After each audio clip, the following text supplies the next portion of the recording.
طموحنا غدنا والوعد والأمل طموحنا جيل إلى العلا يصلون. This crisis is not only 5 years old. This crisis started 200-300 years ago with the advent of capitalism. We mentioned Adam Smith earlier, the modern founder of capitalism.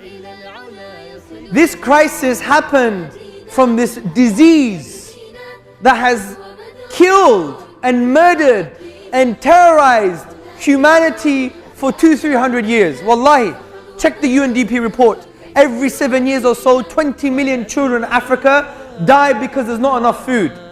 Not enough food. And we have this war on terror.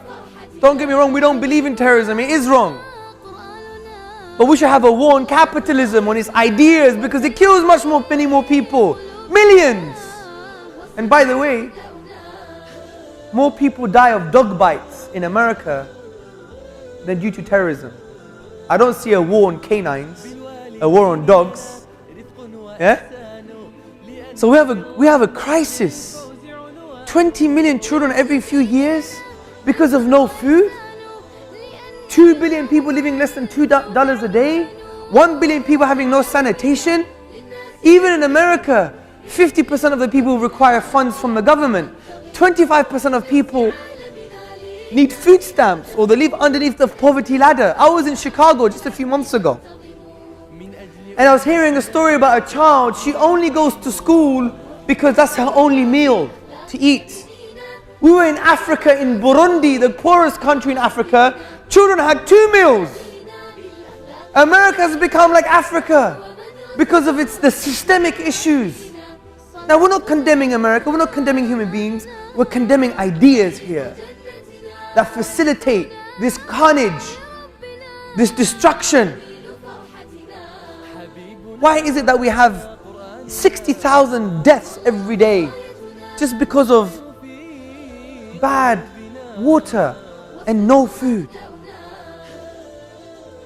Because it's based on a geopolitical myth that the capitalists want to teach you, brothers and sisters, which is there are too many needs, not enough resources,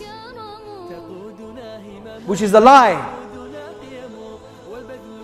It is a lie. One, because the Prophet ﷺ said in a hadith in Tirmidhi, he said the son of Adam, all he needs is food, shelter and clothing, defining our essential limited needs. And he creates an economic philosophy of distribution, not of competition, because there's so-called too many needs and not enough resources.